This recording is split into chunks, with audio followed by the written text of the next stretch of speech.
Assalamualaikum warahmatullahi wabarakatuh. Alhamdulillah rabbil alamin wassalatu wassalamu ala asyrafil anbiya'i wal mursalin sayyidina Muhammad wa ala alihi washabbihi ajma'in. Rabbi shrah li sadri wa yassir li amri wa hlul 'uqdatam min lisani yafqahu qawli. Amma ba'du. Kita sambung balik kitab kita ni, kisah-kisah tidak sahih di meja penceramah.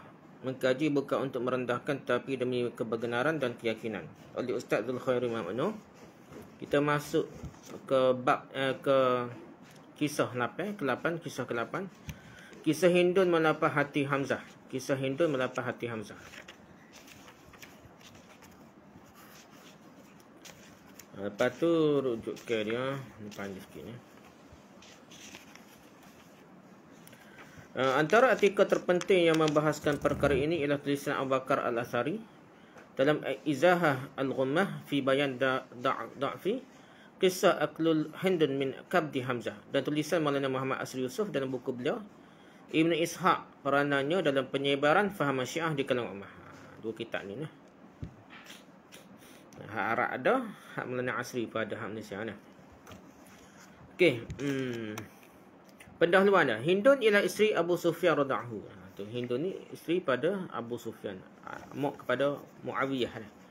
Nama sebenar Hindun ni ialah Sakhar, nama sebenar Abu Sufyan ni ialah Sakhar bin Harb radhiyallahu anhu. Sakhar bin Harb radhiyallahu. Itu nama Abu Sufyan dah. Semua ni radhiyallahu anhu belaka dah. Radhiyallahu anhum ajma'in. Hindun ke Hamzah ke Abu Sufyan semuanya radhiyallahu anhum ajma'in. Hindun ialah isteri Abu Sufyan radhiyallahu. Dia ibu kandung kepada Muawiyah radhiyallahu dan ibu tiri kepada Ummu Habibah. Jadi adik-beradik, bukan adik-beradik seibu ni. Sepapaknya sama dengan Ummu Habibah, isteri Nabi lah. Ummu Habibah Ramlah radhiyallahu anha lah. Jadi Ummu Habibah ni adik-beradik Muawiyah nah. Jadi Nabi ni Muawiyah ni adik ipar Nabi lah, gitu lebih kurang. Tapi mak lain lah nah. Jadi okey. Ibu kandung Ummul Mukminin ialah Sufiyah binti Abdul As. Orang dulu ramah kahwin nah. Jadi Sufiyah mak tiri kepada Muawiyah ialah Sufiyah binti Abdul As, mak kepada Ummul Mukminin Ummu Habibah nah. Ummu Habibah. Jadi mak Ummul Mukminin Ummu Habibah ni Sufiyah binti Abdul As. Beliau memiliki seorang anak perempuan yang bernama Habibah. Merangkap anak tiri Rasulullah sallallahu alaihi wasallam.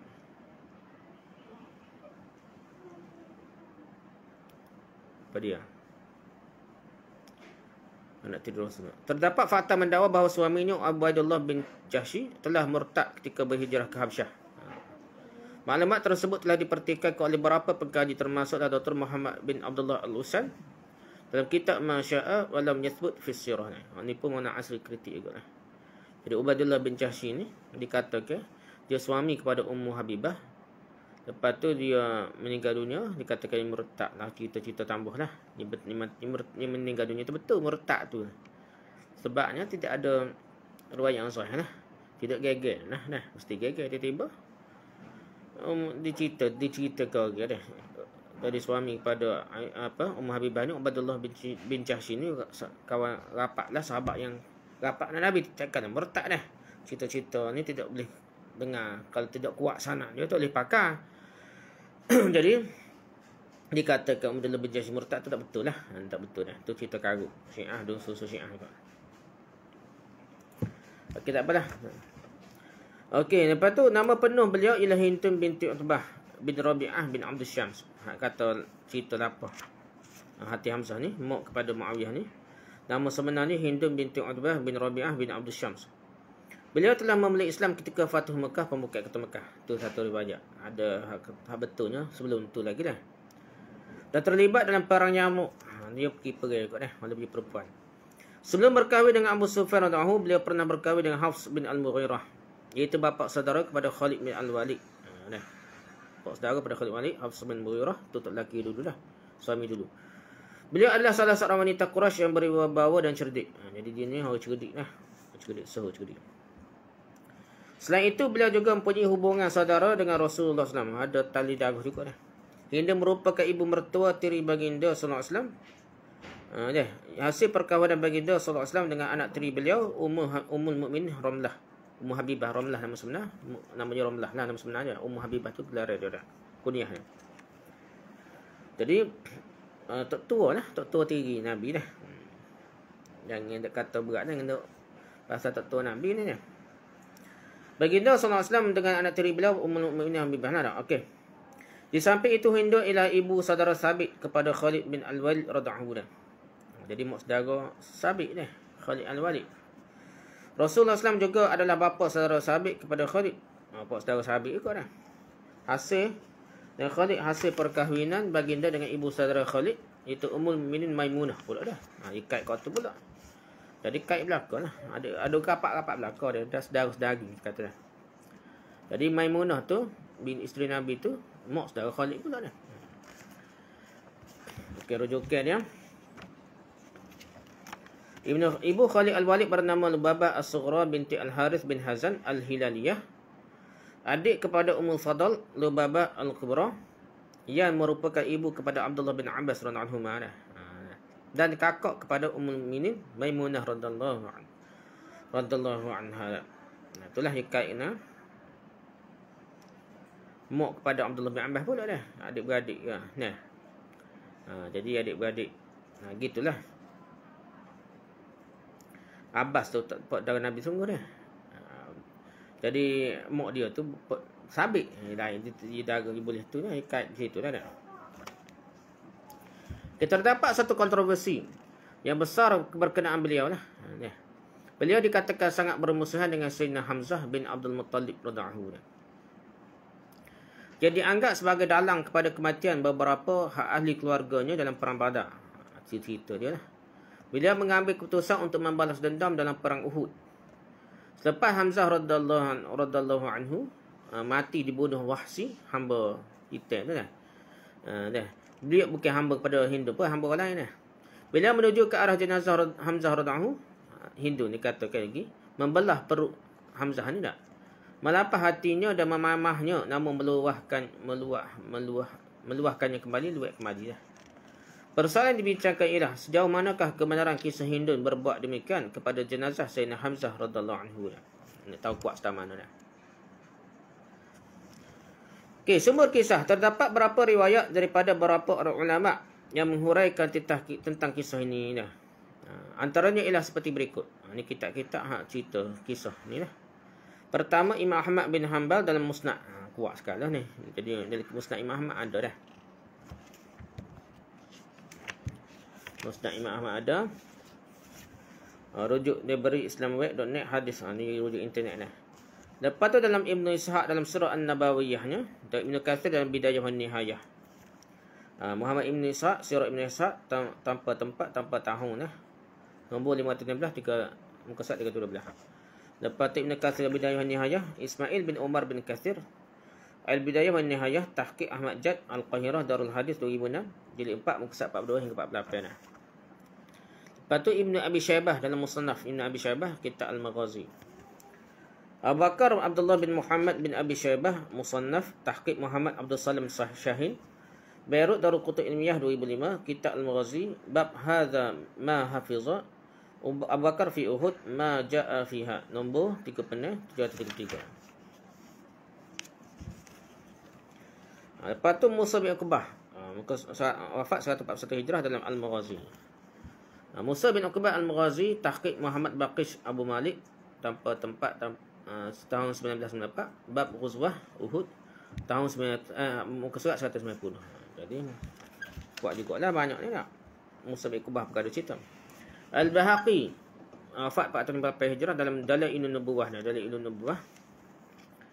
Abu Bakar Ahmad bin Husain Al-Bahaqi, Dalailun Nubuwah wa Ma'rifah Ahwal Sahib Syariah, Tahqiq Dr. Abdul Mu'ti Qal'aji, Beirut Darul Kutub Al-Ilmiyah 1988, bab ma ja'a ba'da inqida' al-harb wa dhihab al-musyrikin fi amr qatla wal jarha.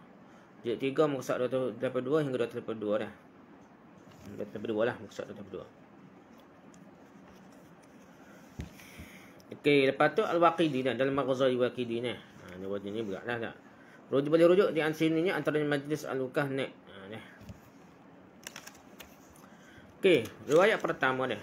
Imam Ahmad bin Hanbal dalam Musnad Imam Ahmad dah. Rujuk ni lah islamweb.net lah. Imam Ahmad dalam musnad Imam Ahmad itu meriwayatkan kisah ini seperti di bawah. Ibn Mas'ud radhiyallahu berkata, kami melihat perut Hamzah radhiyallahu anhu telah dirobek. Hindunya telah mengambil hati beliau dan cuba memakannya namun tidak dapat. Rasulullah SAW bertanya, adakah dia Hindu telah memakan sesuatu daripada jasad Hamzah? Dikata kepada baginda SAW, tidak. Baginda SAW berkata lagi, Allah SWT tidak akan mencampakkan sesuatu daripada bahagian jasad Hamzah radhiyallahu anhu ke dalam neraka. Rasulullah SAW meletakkan Hamzah radhiyallahu anhu dan baginda SAW menyolatkannya. Seorang jenazah Ansar yang lain diletakkan di sebelah beliau dan disolatkan juga. Kemudian diangkat jenazah Ansar tersebut sedangkan jenazah Hamzah radhiyallahu anhu masih di situ. Jadi jenazah Hamzah ni tak tukar, orang lain je tukar-tukar. Kemudian didatangkan jenazah Ansar yang lain dan diletakkan di sebelah Hamzah radhiyallahu anhu dan disolatkan. Kemudian diangkat jenazah Ansar itu sedangkan jenazah Hamzah radhiyallahu anhu masih di situ lagi. Perkara ini berulang-ulang Nabi SAW mengerjakan solat jenazah kepada Hamzah radhiyallahu anhu sebanyak 70 kali. Nah, itu cerita dia lah. Keterangan dan perbahasan mengenai riwayat ini. Pertama, kedudukan Atha' bin As-Sa'ib dipertikaikan. Atha' bin As-Sa'ib dipertikaikan. Apakah pandangan ulama terhadap Atha' bin As-Sa'ib 103 Hijrah? Ramai ulama termasuk Imam Ahmad memberikan pujian terhadap beliau. Imam Ahmad puji. Pendek kata, beliau adalah seorang ulama yang terpuji dan diiktiraf.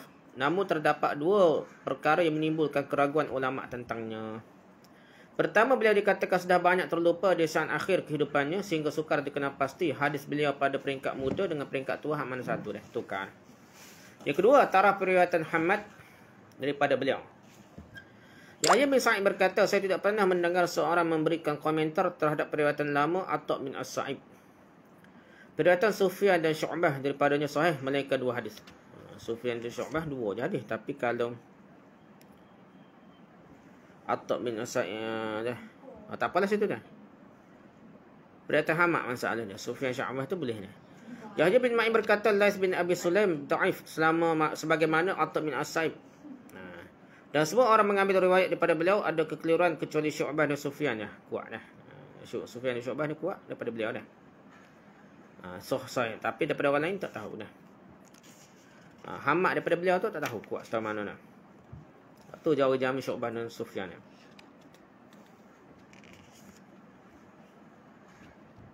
Ke-13 mantap dah.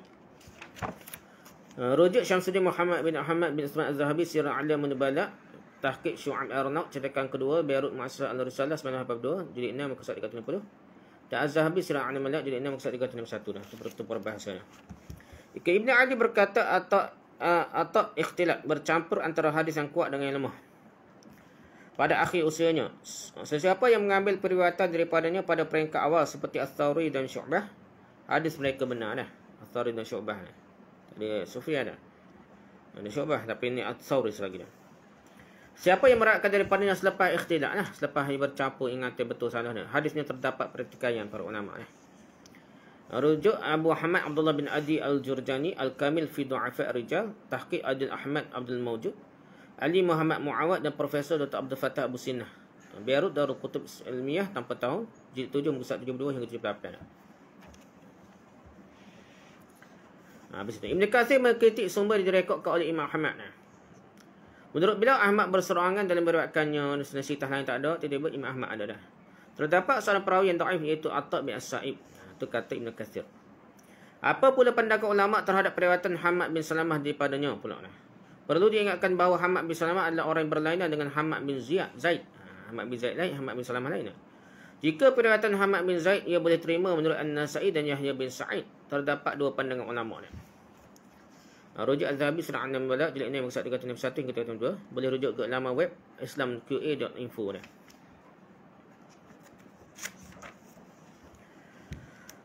Terdapat dua pandangan ulama lah. Hamad bin Salamah meriwayatkan hadis pada peringkat awal. Antara ulama yang berpandangan demikian ialah Yahya bin Ma'in. Rujuk nombor 18. Namun Atha' dhaif menurut Ibn Ma'in sebagaimana penjelasan beliau sebelum ini lah. Walaupun dia kata terima tapi dhaif juga. Atha' bin Sa'ib.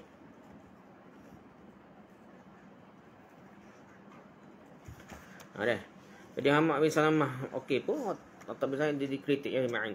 Abu Daud dia kata Hamad bin Salamah ni bukan lewat peringkat awal lagi. Yahya bin Ma'in, Abu Daud, Ya'qub bin Sufyan, Al-Tahawi dan Hafiz Ibn Hajar kata dia peringkat awal lagi dah. Maksudnya bukan nyanyuk ke capu kau dah. Sebagai contoh, Al-Hafiz berkata, Hafiz Ibn Hajar katalah, beliau meriwayatkan daripada Atta' sebelum dan selepas ikhtilaf. Sebelum ikhtilaf pada, selepas ikhtilaf. Namun lebih tepat dikatakan beliau mendengar sebelum ikhtilaf lah, sebelum capu ingatan. Hamad bin Salamah meriwayatkan hadis pada peringkat pertama dan ikhtilaf. Dah capu. Justru sukar untuk dikenal pasti hadis mana yang diterima dan ditolak. Antara ulama yang berpandangan sebegini ialah sama ada Yahya Al-Qattan atau Al-Uqali dan Ad-Daraqutni. Terdapat kekurangan sama ada Al-Qattan atau Al-Qali yang mengkritik Atta' dah. Tak tahu salah satu dah. Okey, lepas tu yang kedua dah, periwayatan Asy-Sya'bi daripada Ibn Mas'ud radhiyallahu anhu dipertikaikan. Ni riwayat lain dah. Tadi periwayatan Atta' bin Sa'ib dah. Ini periwayatan Asy-Sya'bi daripada Ibn Mas'ud radhiyallahu anhu dipertikaikan. Sebetulnya Asy-Sya'bi atau Amir bin Syurahbil tidak pernah mendengar atau berguru dengan Abdullah bin Mas'ud radhiyallahu anhu. Ada orang tengah. Hujahannya ada seperti berikut. Abu Hatim Ar-Razi berkata, saya mendengar bapa saya berkata Asy-Sya'bi tidak pernah mendengar daripada Abdullah bin Mas'ud radhiyallahu anhu. Dan periwayatan Asy-Sya'bi daripada Aisyah adalah mursal, yang tidak berguru secara langsung lah. Maksud ada tengah-tengahnya. Ada orang lain tengah-tengah antara Sya'bi dengan Aisyah. Begitu juga dengan Ibn Mas'ud ni. Ad-Daraqutni berkata beliau tidak pernah mendengar daripada Abdullah bin Mas'ud radhiyallahu anhu, walaupun pernah melihatnya sekali. Sekali je tengok dah. Lain kecek ke masa gap tengok. Tapi ilmu tu dia boleh daripada orang tengah. Ada orang tengah antara Abdullah bin Mas'ud dengan dia dah. Abu Abdullah Al-Hakim berkata sungguhnya Asy-Sya'bi tidak pernah mendengar daripada Aisyah dan Abdullah bin Mas'ud radhiyallahu anhu. Dia tu Abu Abdullah Al-Hakim ni. Okey, 3. Benarkah Nabi Muhammad SAW mengerjakan solat jenazah sebanyak 70 kali pada Hamzah radhiyallahu anhu? Kita kritik matan sanad lah. Kritik sanad hadis, matan hadis dah. Dirayah, usul dirayah lah. Kaedah dirayah lah.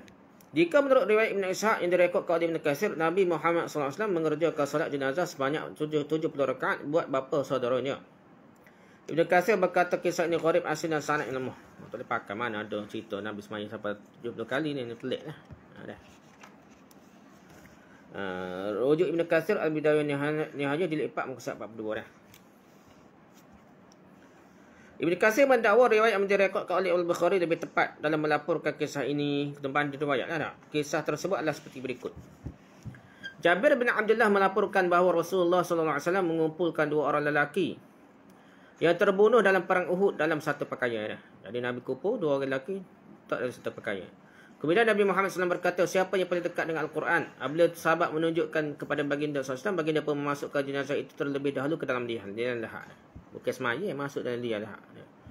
Dan baginda SAW bersabda, saya menjadi saksi kepada mereka pada hari kiamat lah. Tak sekali ni, masuk dua orang sekaligus.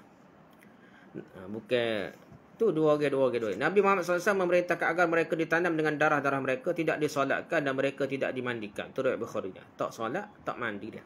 Tanam gitu dah. Cuma masuk dua orang dah. Bukan dua orang semaya dah. Dua orang masuk dalam kubur dah.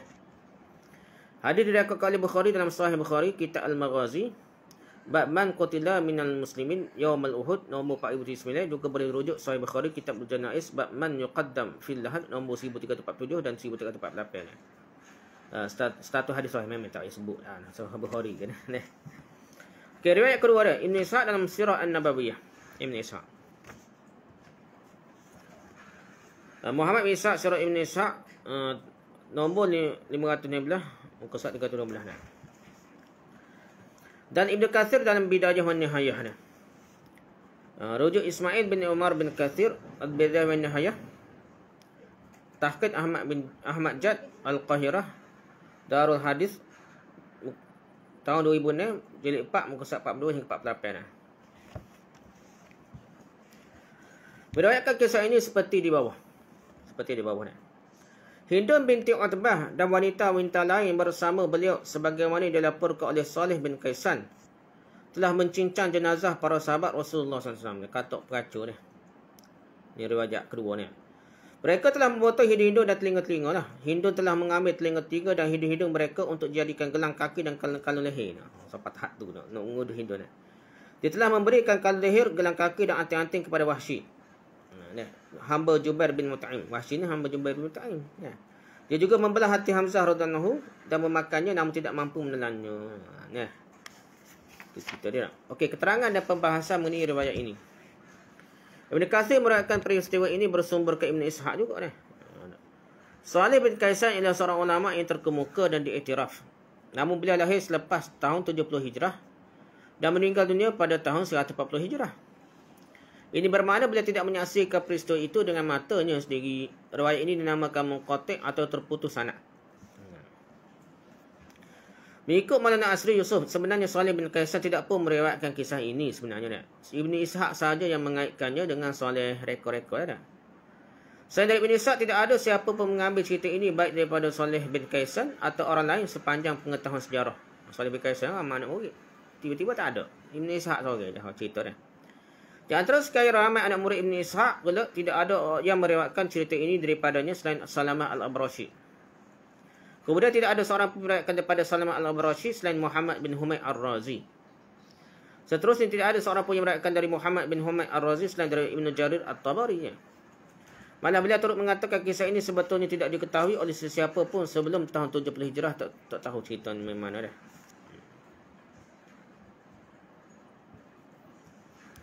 Kritik sanad kita ni. Okey. Rujuk dengan sedikit pembetulan daripada aspek ejaan saja dah. Lihat darulkausar.net . Okey, riwayat ketiga. Tu riwayat yang kedua lah. Riwayat ketiga pula dah. Al-Bahaqi 458 Hijrah dalam Dalailun Nubuwah ni. Abu Bakar Ahmad bin Husain Al-Bahaqi Dalailun Nubuwah wa Ma'rifah Ahwas Sahib Asy-Syari'ah tahqiq Dr. Abdul Mu'ti Al-Qal'aji Beirut Darul Kutub Al-Ilmiyah 988. Bab ma ja'a ba'da inqida' al-harb wa dhihab al-musyrikin fi 'amr qatla wal jarha jilid 3 musa 232 dan Al-Bahaqi dalam Dalailun Nubuwah meriwayatkan kisah ini seperti di bawah. Urwah bin Az-Zubair menyebutkan tentang kisah perang Uhud. Didapati perut Hamzah bin Abdul Muttalib radhiyallahu anhu, bapa saudara Rasulullah SAW terbelah dan hatinya tiada. Hatinya dibawa oleh Wahsy. Dia yang membunuh Hamzah radhiyallahu anhu dan membelah perut beliau. Beliau juga yang membawa hati Hamzah radhiyallahu anhu kepada Hindun binti Utbah yang bernazar untuk membunuh Hamzah radhiyallahu anhu ketika ayahnya terkorban dibunuh Hamzah radhiyallahu anhu dalam perang Badar. Itu ceritanya. Okey, keterangan dan perbahasan mengenai riwayat ini. Kisah ini diriwayatkan oleh Abdullah bin Lahiyah meskipun terdapat sebagai ulama mengiktiraf kedudukan beliau dalam periwayatan suatu maklumat, namun periwayatannya dianggap bermasalah dan meragukan. Nama penuh beliau ialah Abdullah bin Lahiyah bin Uqbah bin Fur'an bin Rabi'ah bin Thauban al-Hadrami Abu Abdurrahman al-Misri. Berikut adalah beberapa maklumat berkenaan dengan Ibnu Lahiyah.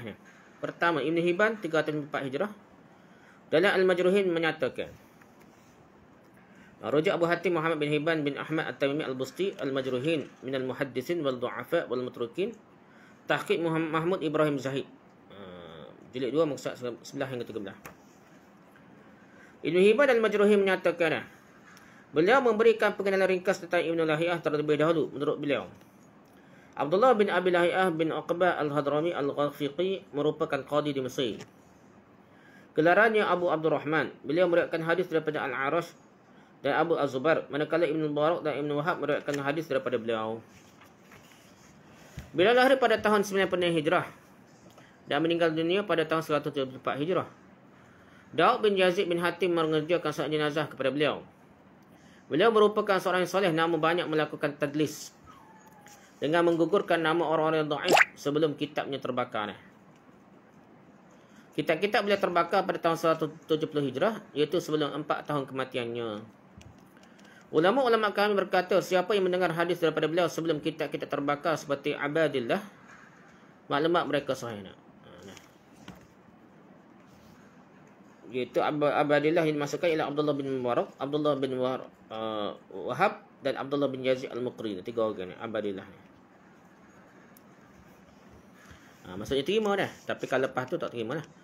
Dan siapa yang mendengar hadis lepas kitab-kitab beliau terbakar tidak berguna. Ibnu Lahiyah termasuk dalam kumpulan penulis hadis, pengumpul ilmu dan orang bermusafir untuk menuntut ilmu. Abu Hatim Ar-Razi selepas mengkritik periwayatan yang dipetik daripada beliau selepas kitab-kitab terbakar berkata, wajib menyelidiki periwayatan sebelum kitab-kitab beliau terbakar lantaran terdapat banyak perkhabaran mudallasah dengan menggugurkan nama-nama orang-orang dhaif dan orang-orang yang tidak dijadikan hujah matrukin. Wajib meninggalkan penghujahan berdasarkan periwayatan selepas kitab-kitab beliau terbakar, kerana itu bukan lagi bersumberkan hadis-hadisnya yang dikumpulkan sebelum inilah. Bisir al-Siri berpesan pada Yahya bin Sa'id, jika kamu berjumpa dengan himnul lai'ah, usahlah kamu mengambil sepatah huruf daripadanya. Itu pertama dia. Okay, yang kedua dia. Ibnu Adi Al-Jurjani 360 Hijrah dalam Al-Kamil fi Du'afa Ar-Rijal. Ibnu Adi dia. Abu Humaid Abdullah bin Adil Al-Jurjani Al-Kamil fi Du'afa Ar-Rijal, Tahqiq Adil Ahmad Abdul Mawjud, Ali Muhammad Muawad dan Dr. Abdul Fattah Abu Sinnah. Beirut Darul Kutub Ilmiah, tanpa tahun, nombor 10, kesat 977, jilid 5, kesat 237 hingga 239. Dia kata apa nak? Ibn Adi Al-Jurjani 365 Hijrah dalam Al-Kamil fi Du'afa Ar-Rijal. Ibn Adi Al-Jurjani telah membahaskan maklumat beliau dengan panjang lebar. Antara maklumat yang diperolehi daripada kitab beliau diringkaskan seperti berikutnya. Uthman bin Sa'id bertanyakan Yahya bin Ma'in, bagaimana kedudukan hadis Ibnu Abi Lahi'ah yang meriwayatkan daripada Abu Az-Zubair daripada Jabir radhiyallahu anhu. Beliau menjawab, Ibnu Lahi'ah ia adalah seorang yang dhaif. Uthman bin Sa'id kata dia. Yahya bin Ma'in kata dia. Abbas meriwayatkan daripada Yahya, hadis Ibnu Lahi'ah tidak boleh jadi hujah. Ammar bin Ali berkata, kitab-kitab Abdullah bin Abi Lahi'ah telah terbakar. Siapa yang mengambil maklumat daripadanya sebelum kitabnya terbakar seperti Ibn al-Mubarak dan Al-Maqbari lebih sahih. Bukan sahih dah, lebih sahih dah. Berbanding orang yang mengambil selepas kitab-kitab yang terbakar dah. Beliau seorang yang dhaif. Okey, yang seterusnya Az-Zahabi dah, yang ketiga. Az-Zahabi wafat 748 Hijrah dalam Mizanul I'tidal. Mizanul I'tidal. Az-Zahabi ada mendatangkan pandangan segelintir ulama yang memuji Ibnu Lahi'ah. Antaranya Ahmad bin Saleh. Kitab beliau sahih, beliau penuntut ilmu. Ibnu Wahab berkata setelah mendapat maklumat daripada seorang yang jujur dan baik demi Allah. Abdullah bin Lahi'ah. Namun kritikan terhadap beliau lebih banyak lagi lah. Lebih ramai lagi. Apalagi ia datang daripada ulama-ulama yang sangat berpengaruh seperti Ibnu Ma'in. Yahya bin Ma'in lah. Lihat Az-Zahabi Mizanul I'tidal nombor 4535. Jilid 4 muka surat 106 hingga 108. Az-Zahabi dalam Mizan al-I'tidal. Az-Zahabi menyatakan dalam kitab beliau bahawa Ibnu Madini melaporkan bahawa Ibnu Mahdi mengatakan, saya tidak mengambil sesuatu pun daripada Ibnu Lahi'ah. Yahya bin Ma'in berkata beliau seorang dhaif sebelum dan selepas kitab-kitabnya terbakar. An-Nasa'i berkata beliau dhaif. Abu Zur'ah dan Abu Hatim berkata keadaan beliau tidak tetap, namun beliau ditulis hadis daripada beliau dengan tujuan iktibar saja. Ambil pendarat saja, sokongan sajalah, sokongan dah. Itu dah. Lepas tu Al-Jawzajani berkata tiada cahaya pada percakapannya dah. Tidak boleh menggunakan periwayatan daripada beliau sebagai hujah. Lebih menirukan apabila dikatakan Wahsy yang membawa hati Hamzah radhiyallahu anhu kepada Hindun. Lagi pelik dah. Sedangkan mengikut maklumat dalam Sahih Bukhari, beliau terus meninggalkan tempat tersebut dah. Sahih Bukhari ada, kita kena banding lah riwayat dah. Dan Sahih Bukhari tak cerita apa bawa hati Hamzah gapo dah. Tak cerita pasal Hindun tu pergi lagilah dah. Riwayat keempat dia Al-Waqidi dalam Maghazinya. Kitab sejarah sejarah. Boleh rujuk di antaranya Majlis Al-Lukah.net lah. Meriwayatkan kisah ini seperti dua. Daripada Wahsy bin Harb, sesungguhnya dia berkata selepas terbunuhnya Hamzah radhiyallahu anhu. Perut beliau dibelah dan hati beliau dikeluarkan. Wahsy ceritanya. Saya membawakan hati itu kepada Hindun binti Utbah. Saya bertanya apa yang puan ingin berikan pada saya jika saya berjaya membunuh pembunuh bapa puan. Dia menjawab harta orang Islam yang mati dibunuh. Saya berkata ini adalah hati Hamzah. Dia memamahnya kemudian diluahkannya. Saya tidak tahu adakah dia dapat menelannya atau memuntahkannya. Dia kemudian menanggalkan pakaian dan perhiasan lalu diberikan pada saya. Kemudian dia berkata jika kamu ke Mekah kamu akan mendapat 10 dinar lagi. Kemudian dia berkata lagi tunjukkan pada saya tempat Hamzah dibunuh. Saya pun menunjukkan kepada dia tempat tersebut. Dia memotong kemaluannya, hidung dan telinganya. Potong kemaluan Hamzah. Hidung dan telinga Hamzah. Berat lagi ni. Okay, keterangan dan perbahasan mengenai riwayat ini. Al-Waqidi tidak membawa sanad bagi kisah ini. Sebaliknya memetik terus kisah ini daripada Wahsy bin Harb. Direct. Berapa ratus tahun tu dah ada. Ini menimbulkan keraguan dalam kalangan ulama untuk menerima keabsahan kisah ini. Nama perawi ini ialah Muhammad bin Umar bin Waqid al-Aslami. Terdapat banyak kritikan ulama yang ditujukan kepada Al-Waqidi. Ramaklah ulama kritiknya. Diringkaskan daripada kitab Siyar Al-Nubala lah sebagaimana berikut ya. Tidak nafikan ada ulama yang memberikan pujian, namun lebih ramai ulama yang berkritik, termasuklah Imam Syafi'i sendiri kritik dah. Yang menganggap tulisan Al-Waqidi sebagai bahan pendustaan. Waqidi ni bahan pendustaan, berlawak belaka. Dia Az-Zahabi Sirah Al-Nubala jilid 8 muka 295 hingga 305. Dia kata apa dah? Ada dalam kitab Sirah Al-Nubala tentang Waqidi dah.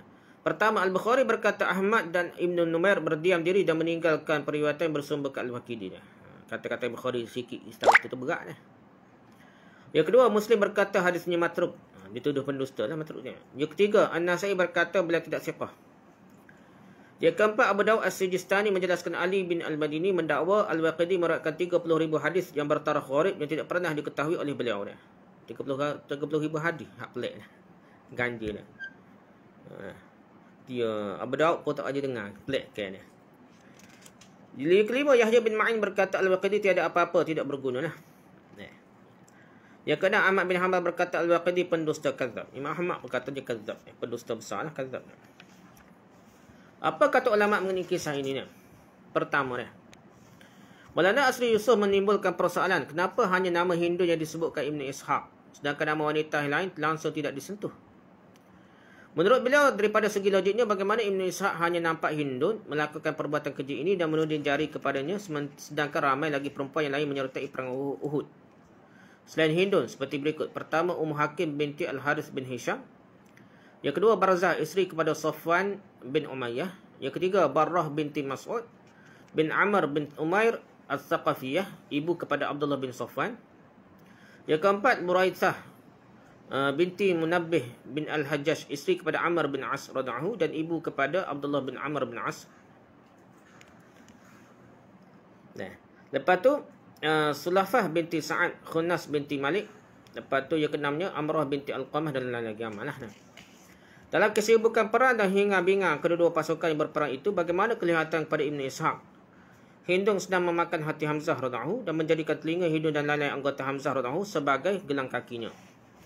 Tambah lagi menghadiahkan pula kalung dan sumbangnya kepada Wahsy yang mensyahidkan Hamzah radhiyallahu. Ada kalung gapo dah, pelik lah dia. Rujuk Darul Qasar radhiyallahu anhu. Okey, yang kedua, Maulana Asri turut membandingkan kisah dinukilkan dalam kitab-kitab sejarah ini dengan hadis dalam Sahih Bukhari. Ini cara kita mengaji dah. Kita jangan baca satu kitab, kita kena banding riwayatnya. Apa perbezaan? Apakah benda pelik ni? Dia bercanggah antara yang kuat yang sahih dengan hak pelik-pelik ni.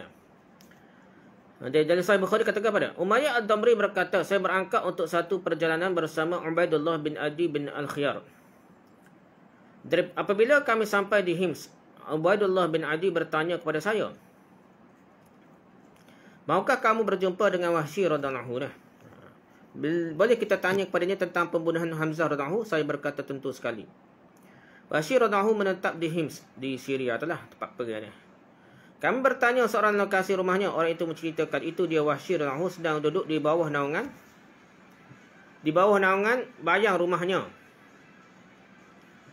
Dia Wahsy radhiyallahu sedang duduk di bawah naungan bayang rumahnya. Kami ternampak beliau dalam rupanya yang gemuk dan tidak berambut. Gilah botok ke apa dah. Tidak ubah seperti sebuah gerabah lah, gemuk lah. Kami berdiri sejenak setelah sampai di hadapannya, lalu kami memberi salam kepadanya. Beliau menjawab salam kami. Ketika itu Ubaidullah bin Adi bin Al-Khiyar menutup muka dan kepalanya dengan serban. Wahsy radhiyallahu tidak nampak apa-apa darinya melainkan dua mata dan kakinya saja dah tutup lah. Pakai mask kita kata. Ubaidullah pun bertanyakan Wahsy radhiyallahu, adakah tuan mengenali saya? Kenal ke saya ni nak? Adakah tuan mengenali saya nak? Wahsy mengangkat pandangannya ke arah Ubaidullah kemudian berkata, demi Allah tidak. Ya, cuma saya tahu bahawa Adi bin Khiyar telah berkahwin dengan seorang perempuan dipanggil Ummul Qital binti Abil Ais. Melaluinya Adi bin Khiyar telah mendapat seorang anak lelaki. Sayalah yang telah mencari seorang pengasuh untuk anaknya itu. Dan saya bersama ibunya membawa anak itu untuk diserahkan pada pengasuh tersebut. Itu kata Wahsy. Sekarang saya sedang memerhatikan kaki tuan. Saya terasa tuanlah anak itu. Ubaidullah pun mengalihkan kain dari mukanya. Dia bertanya ke Wahsy radhiyallahu anhu. Dia boleh kenal, tengok kaki boleh kenal dah. Anak siapa ni? Dia bertanya ke Wahsy, bolehkah tuan cerita kepada kami tentang pembunuhan Hamzah radhiyallahu anhu? Wahsy radhiyallahu anhu menjawab, ya tentu boleh. Hamzah radhiyallahu anhu telah membunuh Tu'aimah bin Adi bin Khiyar dalam perang Badar. Tuan saya Jubair bin Mut'im berkata kepada saya, kalau kamu dapat membunuh Hamzah, kamu merdeka. Bukan Hindun, tapi Jubair bin Mut'im. Apabila saya keluar untuk berperang di Ainain, yakni Ainain ialah salah satu bukit di Uhud. Di hadapannya terletak wadi Uhud, lembah Uhud. Saya juga keluar bersama orang lain untuk berperang. Bila masing-masing pasukan telah membetulkan saf, maka Sibak bin Abdul Uzza pun tampil ke hadapan saya seraya berkata, adakah siapa yang akan berlawan? Di sebelah pihak lawan Hamzah bin Abdul Muttalib radhiyallahu anhu tampil ke hadapan seraya berkata, oh Sibak, anak Ummu Anmar, Mudim anak perempuan, adakah engkau memerangi Allah SWT dan Rasulnya? Kemudian dia dengan pantas Hamzah radhiyallahu anhu menyerang, lalu dia Sibak menjadi seperti kemarin yang telah berlalu. Yang ini terus mati dah. Maksudnya kemarin telah berlalu, maksudnya tak ada lah, mati dah. Wahsy radhiyallahu anhu berkata, saya ketika itu bersembunyi di sebalik satu batu besar sambil mengintai-intai Hamzah radhiyallahu anhu. Bila dia lalu mendekati saya terus membalik lembing saya ke arahnya. Lembing itu mengenai bahagian pusatnya lalu menembusi belakangnya dah. Pusat pas belakang dah. Itulah pertemuan saya terakhir dengannya. Pakai tak jumpa tu dah. Pakai tak ada lah nak belah dada dah gapo ambil hati gapo dah. Pakai hot tu kan pakai lagi tu dah. Apabila semua orang pulang dari medan perang, saya juga pulang bersama-sama mereka dan terus menetap di Mekah dah. Tak ada nak belah-belah dah. Selepas merdeka, sehingga Islam tersebar di sana di Mekah. Kemudian saya pun keluar ke Taif ni. Masa ni pembuka kota Mekah, dia pergi ke Taif lagi dia. Orang Taif menghantarkan utusan-utusan kepada Rasulullah SAW. Ada orang berkata kepada saya, Nabi Muhammad SAW tidak mengganggu utusan dah. Kalau pergi utusan, Nabi tak bunuh. Tak ganggu dah. Disebabkan itu, saya pun menyertai golongan utusan tersebut untuk menghadap baginda SAW. Apabila baginda SAW melihat saya, baginda pun bertanya, adakah kamu Wahsy? Saya menjawab, ya. Baginda SAW bertanya lagi, kamukah yang telah membunuh Hamzah radhiyallahu anhu? Saya menjawab, berita yang sampai kepada tuan itu adalah benar. Nabi Muhammad SAW pun bersabda, bolehkah engkau sembunyikan mukamu daripada pandangan saya? Wahsy radhiyallahu anhu pun pergi dari situ. Gitulah ceritanya. Habis gitulah.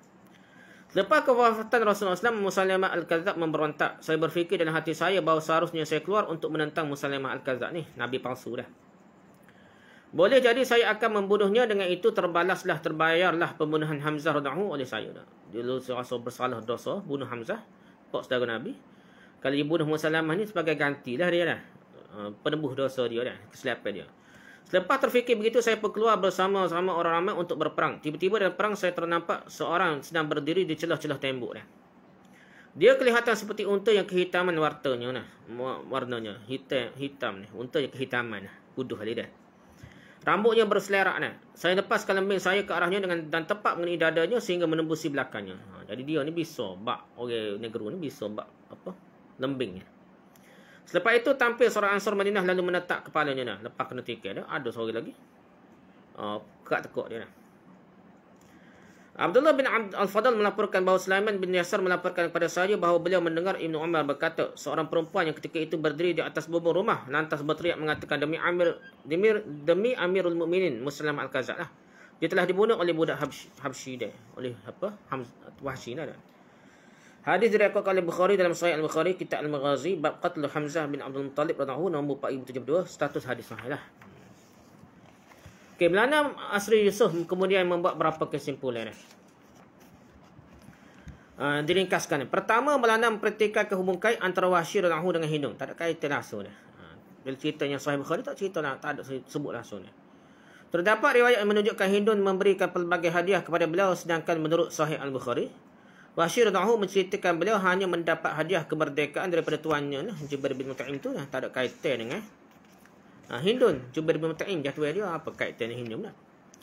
Yang kedua, Nabi Muhammad SAW meminta agar Wahsy radhiyallahu anhu tidak menunjukkan muka di hadapan baginda sahaja. Waktu je Nabi suruh dah. Baginda SAW berbuat demikian bukan dengan tujuan memutuskan persaudaraan. Sebaliknya itu adalah permintaan untuk tempoh-tempoh tertentu bagi menghilangkan rasa kesedih yang bersarang dalam hati baginda sahaja dah. Untuk sementara dah. Melihat muka Wahsy radhiyallahu akan mengingatkan Rasulullah SAW kepada bapa saudara kesayangannya dah. Secara logiknya pastilah Rasulullah SAW bertambah-tambah tidak mahu bertemu dengan Hindun. Kerana wanita itulah yang melapah hati bapa saudaranya kalau ikut cerita tu lah.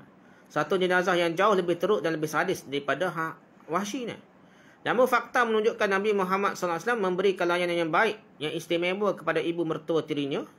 Ketika pembukaan kota Mekah, layan baik-baik pula tak. Macam tak ada masalah ke apa ni. Tak ada cerita mamuh ke apa ni.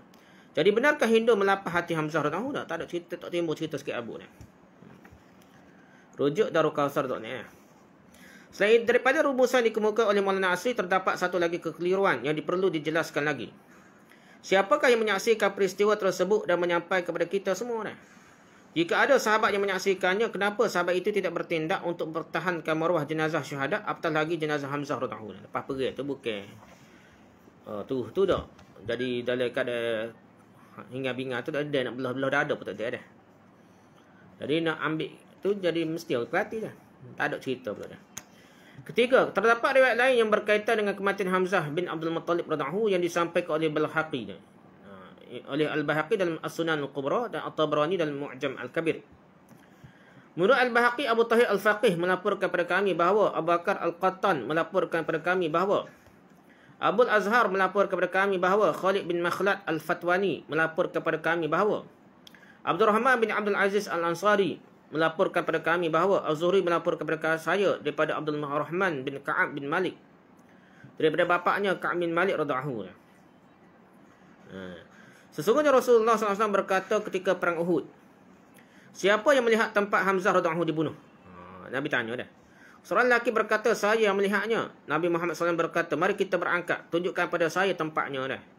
Rasulullah SAW menuju ke sana dan melihat perut Hamzah radhiyallahu anhu yang telah dibelah dalam keadaan jasadnya dipotong-potong dan dicincang-cincang.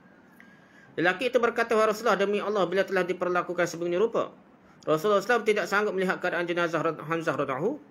Baginda SAW kemudian yang bersabda di hadapan jasad-jasad yang terkorban, saya menjadi saksi kepada kamu semua. Kapankanlah mereka bersama darah-darah mereka, kerana tidak ada seorang yang tercedera semasa berjuang dalam Allah SWT. Malaikat akan dibangkitkan dalam keadaan berdarah. Warnanya warna darah, peluhnya sewangi kasturi. Baunya seperti sewangi kasturi. Hadis diriwayatkan oleh dalam Sunan Al-Kubra, Kitab Al-Janaiz bab Muslim, yaqtaluhum al-musyrikun fi al-mu'tarik nombor 1799. Namun riwayat ini juga masih boleh dipertikaikan kerana terdapat perawi yang diragui, iaitu Khalid bin Makhlad Al-Fatwani. Secara ringkasnya Abu Daud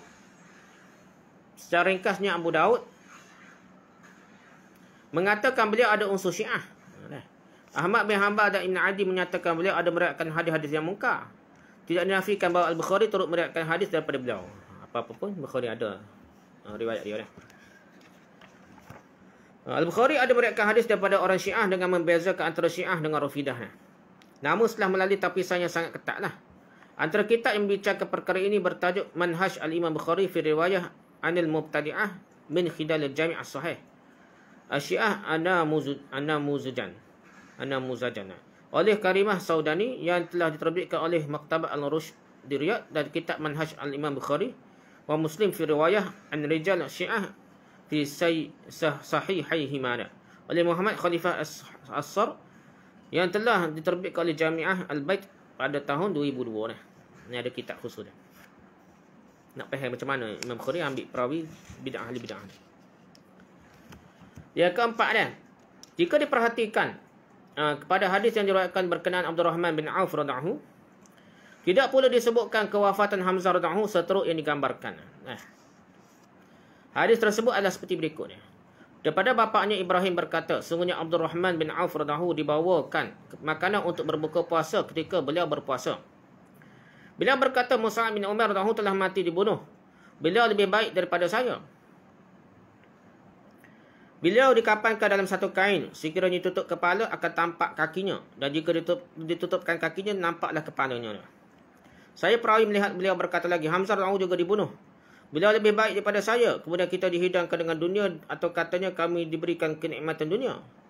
Kami khawatir kebaikan-kebaikan disegerakan kepada kami. Kemudian beliau Abdul Rahman bin Auf radhiyallahu menangis dan meninggalkan makanannya. Gitulah. Kita ingat sahabat-sahabat mati perang dulu.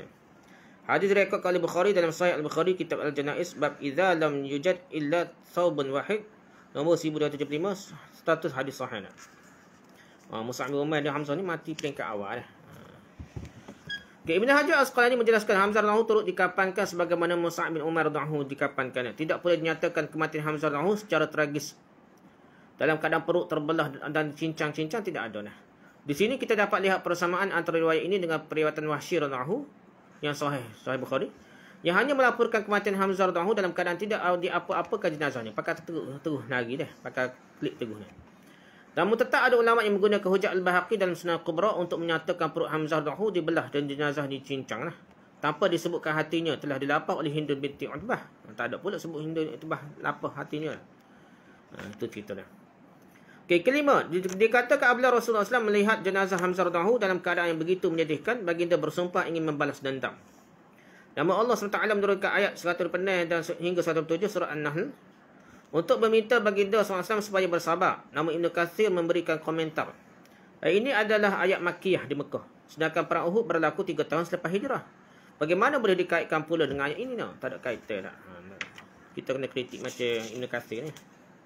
Nampak dah. 35. Rujuk Ibn Katsir bin Yahya jilid 4 muka 42 dah. Keenam, Az-Zahabi dalam Al-Maghazi turut mendaifkan sanad kisah ini disebabkan perawi bernama Qais dan Salih Al-Muri. Qais dan Salih Al-Muri dah. Rujuk Muhammad bin Abdul Awshan, ma syaa wa lam yathbut fi Sirah An-Nabawiyah muka surat 148 dah. Kesimpulan dah. Berkemungkinan besar kisah ini adalah rekaan Syiah dalam memburukkan nama baik Muawiyah radhiyallahu sekeluarga dia dah. Habis sekeluarga dibuat cerita, direka-reka cerita memburukkan dah.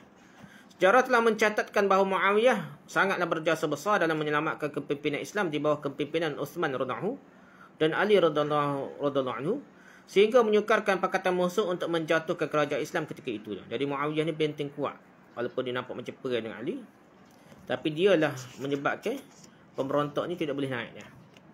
Pihak musuh tidak ada jalan lain untuk merosakkan imej Muawiyah radhiyallahu melainkan dengan dua cara dah. Pertama, melaga-lagakan antara Muawiyah radhiyallahu dengan Ali radhiyallahu. Walhal Muawiyah radhiyallahu sangat mengasihi Ali radhiyallahu dan ingin menyelamatkan kepimpinan beliau asal-asal dia nak. Tapi politik kan dah, hasut menghasut ni, pelaga-pelaga ni, cah keting ni menguduh pada Muawiyah ni. Yang kedua, mereka-reka sebanyak mungkin kisah untuk memburuk-burukkan Muawiyah dan sesiapa sahaja yang ada kaitan dengan beliau seperti ayahnya Abu Sufyan radhiyallahu, ibunya Hindun, anaknya Yazid dan menteri-menterinya habis kena buat cerita, nampak jahat sangat dah. Itu dah sebabnya dah. Jadi cerita ni tak betul dah. Hindun makan hati Muawiyah tidak betul, tak sama. Bercanggah dengan hadis sahih dah. Wallahu a'lam, setakat tu saja. Subhanakallahumma hamdika, subhanakallahumma hamdika, asyhadu an la ilaha illa anta, astaghfiruka wa atubu ilaik. Assalamualaikum warahmatullahi wabarakatuh.